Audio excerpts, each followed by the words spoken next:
L'épouse de Joseph Kabila s'est rendue au chevet de la famille de la star de la chanson congolaise, Elisabeth Tiala-Mwana, moment d'intense émotion pour des personnes qui se sont côtoyées de leur vivant. Le gouvernement colmate déjà les brèches après les graves incidents que la ville de Kinshasa a connus ce mardi sous la pluie. À la route Matadi, les travaux intenses ont déjà pu créer une voie pour quelques véhicules 24 heures après la coupure de la route.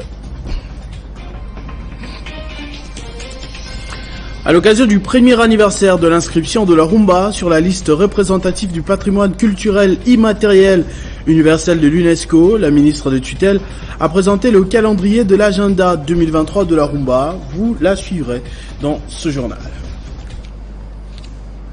Mesdames et messieurs, bonsoir. Marie-Olive Lembe Kabila a consolé la famille de la star Tiala-Mwana ce mercredi à Gombe, ayant tissé des liens intimes de son vivant. L'ancienne première dame n'a pas su contenir ses larmes devant ce tableau aussi triste.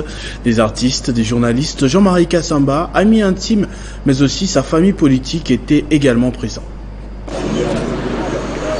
C'est aux alentours de 13h que Marie-Olive Lembe Kabila arrive à la résidence de Tiala-Mwana, appelée affectueusement Mamou National par les Congolais. Moment de douleur pour l'épouse de Joseph Kabila qui a côtoyé personnellement cette grande artiste de la musique congolaise.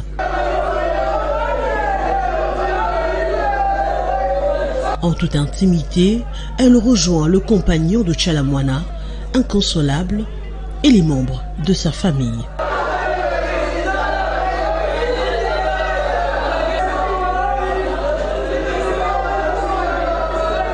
Accompagnée d'une forte délégation, elle a passé sa journée aux côtés des êtres chers de la reine du Motoachi qui a tiré sa révérence en date du 10 décembre 2022, une manière pour le couple Kabila de témoigner l'affection et l'attachement à celle qui, par son talent, a su faire rayonner le drapeau congolais sur le plan culturel et à travers le monde. Elisabeth Tiala-Mwana a quitté les 50 et surtout son directeur général rend des hommages mérités depuis la semaine passée, puis son âme reposer en paix et son œuvre demeurer encore des générations en génération. Autre chose à présent, à la Chambre haute du Parlement, on assiste à quelques heures de la clôture de la session parlementaire de septembre à un véritable marathon. Ce mercredi, les élus des élus ont examiné et voté près de 10 lois. 9 lois examinées et votées en une seule plénière après leur présentation par les commissions respectives et de rapports après leur examen. Un véritable marathon ce mercredi à la Chambre haute du Parlement congolais, surtout à quelques jours de la fin de la session qui est essentiellement budgétaire. Il s'agit entre autres du projet de loi relatif à l'activité et au contrôle des établissements de crédit, la proposition de loi portant lutte contre le blanchiment des capitaux et le financement du terrorisme et la prolifération des armes des destructions massives, le projet de loi autorisant la prorogation de l'état de siège sur une partie du territoire national. Certaines de ces lois votées seront envoyées à l'Assemblée nationale pour une seconde lecture et d'autres seront transmises au chef de l'État pour promulgation. Une occasion pour le président du bureau de la Chambre haute du Parlement, Modeste Batulukebo, de déplorer des nombreux décès enregistrés à Kinshasa suite à la pluie diluvienne qui s'est abattue sur la capitale congolaise. Nous devons bien nous comporter, nous devons éduquer la population pour éviter de boucher les voies d'évacuation des eaux. Mais aussi les fonctionnaires de l'État qui sont chargés de la réception des travaux, du suivi des travaux. Ils doivent prendre le travail au sérieux. Il faut noter que c'est le jeudi 15 décembre que la session de septembre sera clôturée. Au Sénat, cette clôture sera précédée par le vote du projet de loi des finances, exercice 2023, examiné en urgence par les sénateurs.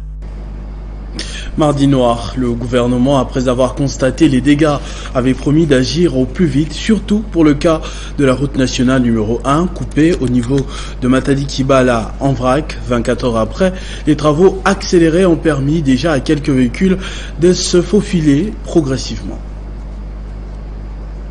Entre-temps, dans son rôle d'acteur social, le député Samuel Mbemba a compati ce mercredi avec les familles des victimes des inondations. Il a offert aux sinistrés quelques présents, dont de la friperie ainsi que des cartons de savon de toilette.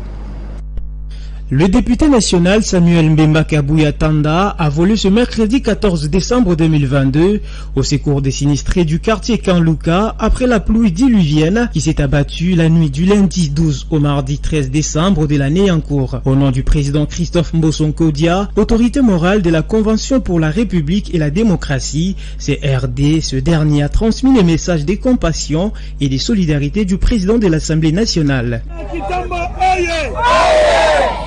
Papa Mboso atindi ngai naiya namona makambo nini esalami na kati ya quartier na biso Papa Mboso.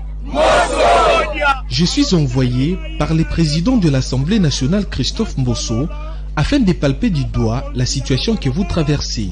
Il m'a demandé de venir échanger avec le chef des quartiers et des rues pour savoir combien de personnes dont les familles ont perdu. Le député Samuel Mbemba, élu de Lukunga, a offert aux victimes quelques présents, dont les ballons de friperie, des cartons de savon des toilettes. L'envoyé de l'autorité morale de la CRD a profité de l'occasion pour sensibiliser la population de s'enrôler massivement ce 24 décembre 2022. Il s'y est signalé que Samuel Mbemba Kabuya Tanda était accompagné de Esther Mapendo, présidente de la fondation Kitambo Telema. Jean-Tini Ngobila est plus que déterminé à sortir du noir toutes les grandes artères de Kinshasa. Le gouverneur vient d'éclairer la venue des poids lourds qui partent de la gare centrale dans la commune de la Gombe jusqu'au pont Matete, ce après avoir procédé au même exercice quelques jours avant sur la route Bypass dans la commune de Lemba.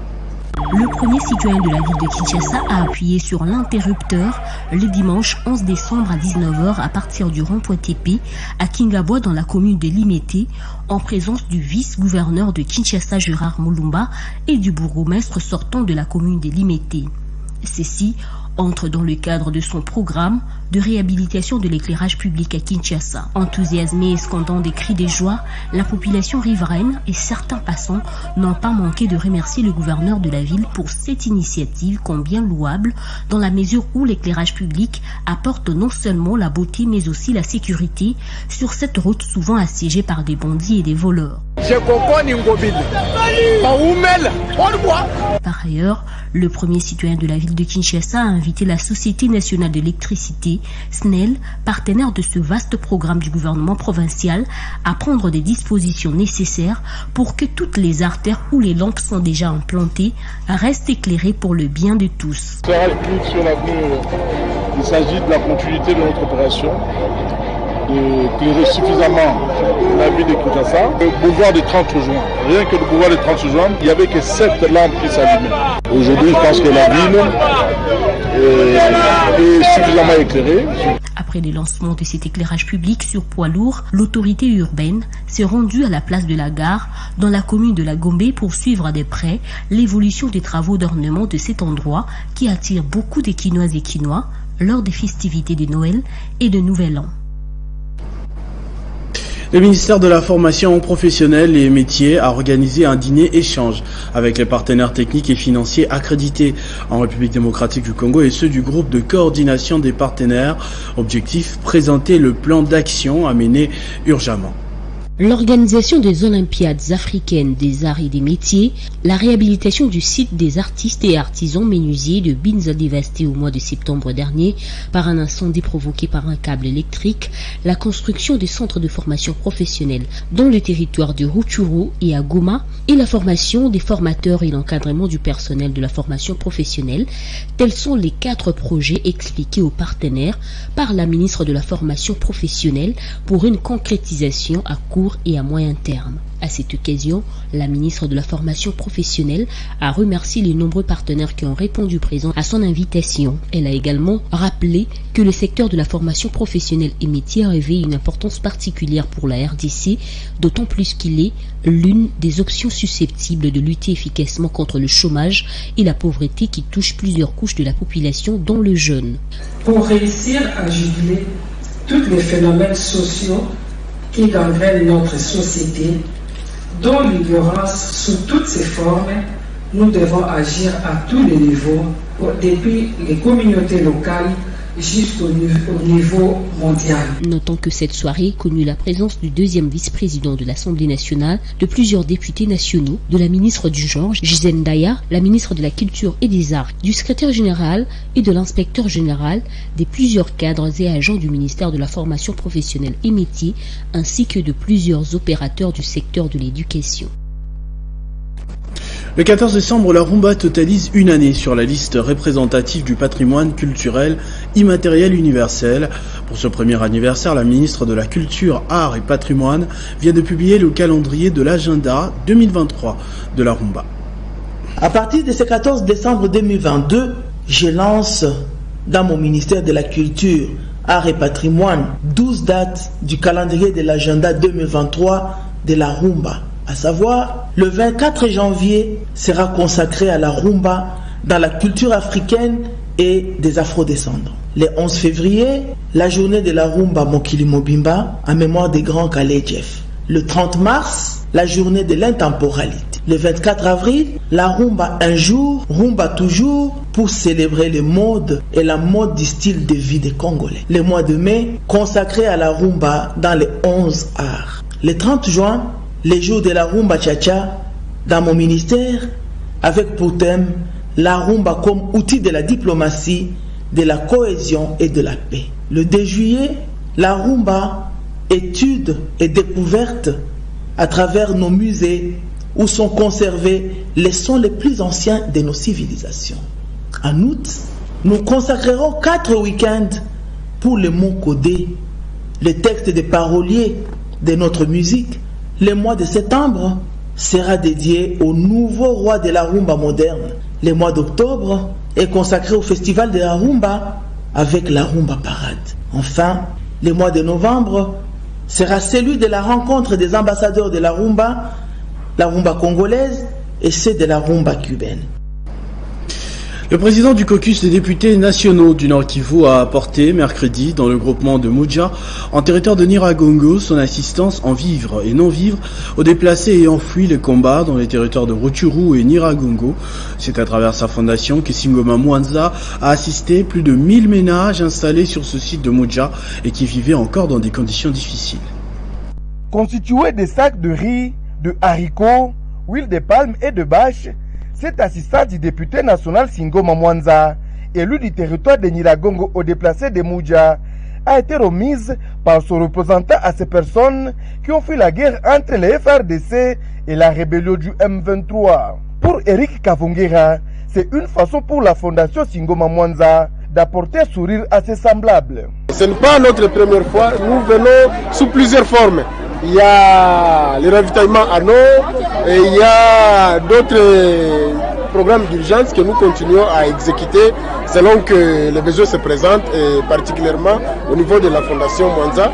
Et nous promettons que l'honorable lui-même Mwanza continuera à faire des plaidoyers pour que ces déplacés aient des abris bien appropriés et ces déplacés aient des soins médicaux comme ils les ont dit. Le représentant du chef de groupement de Mudja, qui a réceptionné ses vivres et non-vivres, a remercié la fondation Singoma Mwanza pour ses gestes. Depuis le 28 octobre qu'ils sont là, sans assistance. Donc ils vivent vraiment dans la misère. On est vraiment satisfait de l'assistance qu'on est en train de nous amener aujourd'hui. Et la fondation Mwanza, vraiment, on est satisfait. Puisqu'il a été élu dans ce groupement. Outre ses vivres et non-vivres, la fondation Singoma Mwanza continue aussi à distribuer de l'eau potable, non seulement aux déplacés de guerre, mais aussi à toute la population du territoire de Nyiragongo. Ouverture de la 11e édition de la conférence internationale annuelle à Marrakech au Maroc, en présence de 350 invités de 60 nationalités différentes, dont l'ancien Premier ministre Augustin Matata Ponyo qui a abordé la question de multilatéralisme dans un monde en mutation.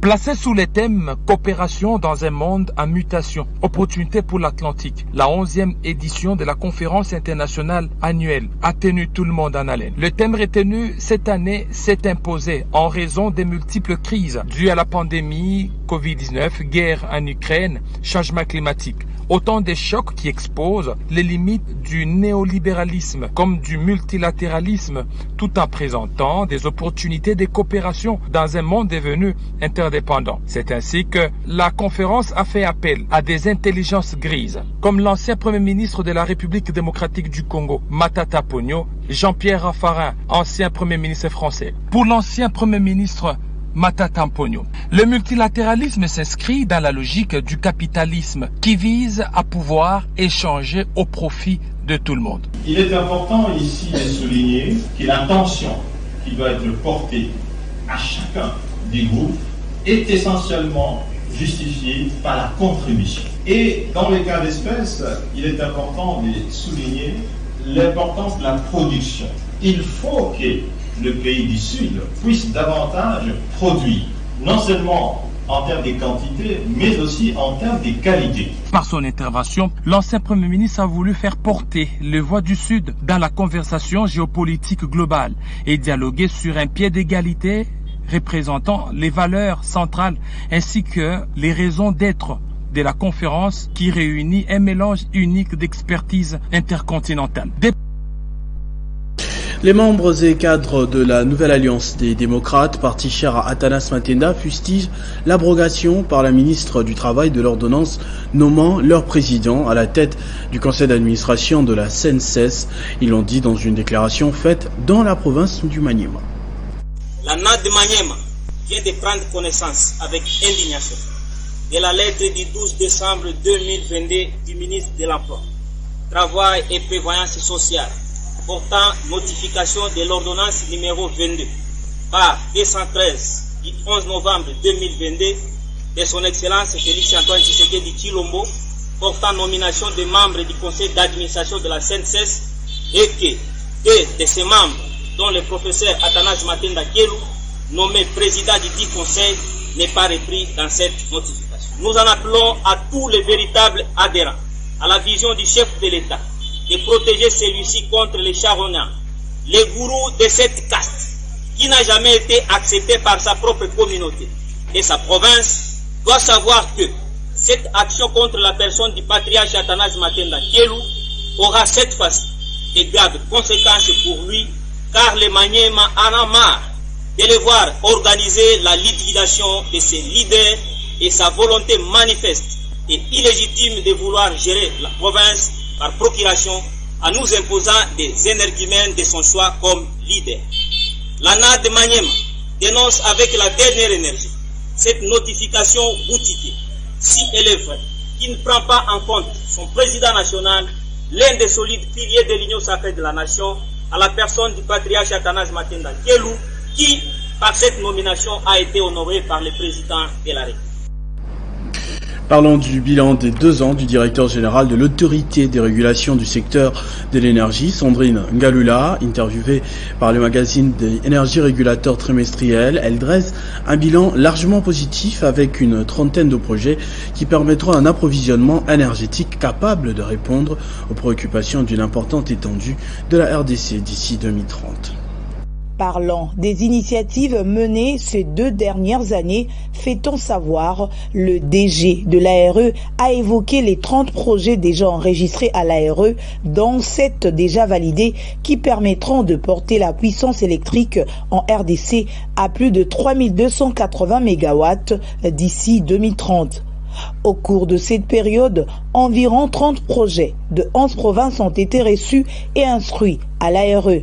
Dans cette perspective, la combinaison de ces projets apportera plus de 3280 MW d'ici 2030 à la capacité énergétique installée de la RDC, ce qui est suffisant pour alimenter une bonne portion du pays.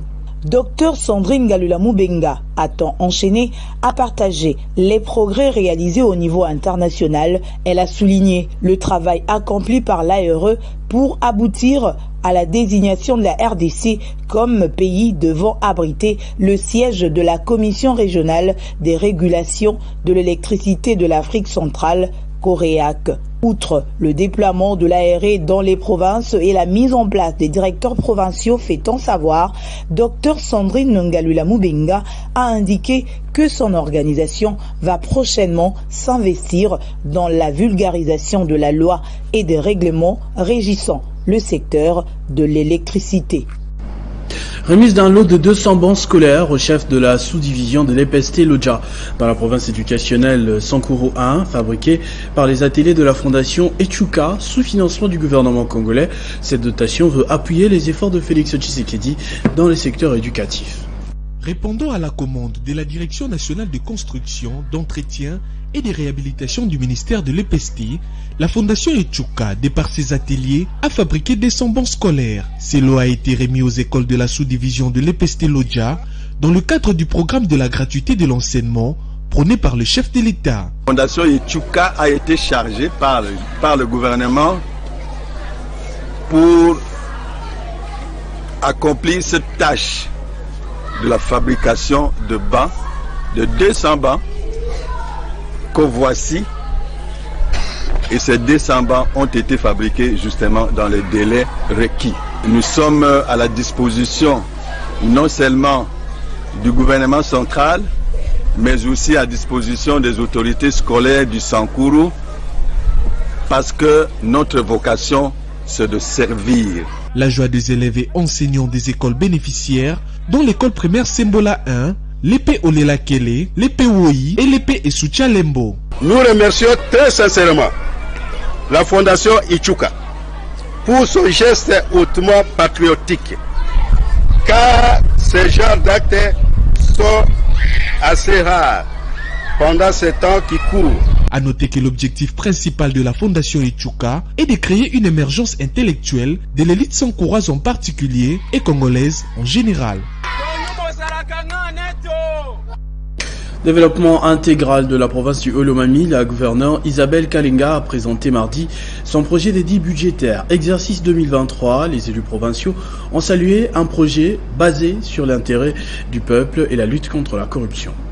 Entourée des membres de son gouvernement, Isabelle Kalenga Mushimbi, gouverneur de la province du Olomami, était mardi face aux élus provinciaux. Et c'était la présentation du projet d'édit budgétaire. Entourée de tous les membres de son gouvernement, Isabelle Kalenga Mushimbi, gouverneur de la province du Olomami, était mardi face aux élus provinciaux. Et c'était la présentation du projet d'édit budgétaire, exercice 2023. Avant tout, Isabelle Kalenga a demandé une minute de silence, pensant aux exactions de l'Est de la RDC et la guerre des pluies qui se sont abattus sur la ville-province de Kinshasa, ayant emporté plusieurs de nos compatriotes. Un projet chiffré à 225 milliards 985 millions 997 307 10 centimes, gravé sous la note du développement intégral du peuple d'abord, armé, sur la lutte contre la corruption et amélioration de la bonne gouvernance. En tant qu'opérateurs politiques, nous avons la charge de nous approprier son contenu afin de répondre favorablement aux attentes de notre population. Pour répondre aux impératifs des dispositions. Un budget jugé réalisateur, s'exclame Jackson Kalenga, élu de Boukama. Parce que vous vous rappellerez, honorable président, lors d'une catastrophe dans mon territoire. Avec augmentation de 22%, Thierry Caleb, élu de Kanyama, a salué un budget qui n'a oublié aucun secteur. Il y a au moins 4835 km pour les routes des dessertes agricoles. Les élus de Kabongo et ceux de Malembankoulou n'ont pas non plus cherché leur place dans ces budgets réalistes et réalisateurs. Ce journal est terminé, je vous en rappelle tout de suite les principaux titres. L'épouse de Joseph Kabila s'est rendue au chevet de la famille de la star de la chanson congolaise, Elisabeth Tchalamwana, moment d'intense émotion pour des personnes qui se sont côtoyées de son vivant. Le gouvernement colmate déjà les brèches après les graves incidents que la ville de Kinshasa a connus ce mardi sous la pluie. À la route Matadi, les travaux intenses ont déjà pu créer une voie pour quelques véhicules 24 heures après la coupure de la route. À l'occasion du premier anniversaire de l'inscription de la rumba sur la liste représentative du patrimoine culturel immatériel universel de l'UNESCO, la ministre de tutelle a présenté le calendrier de l'agenda 2023. Vous l'avez suivi dans ce journal. À tous et à toutes, merci de votre attention soutenue. Restez fidèles au programme de votre chaîne Télé 50. Vivez heureux, vivez 100 ans, mesdames et messieurs.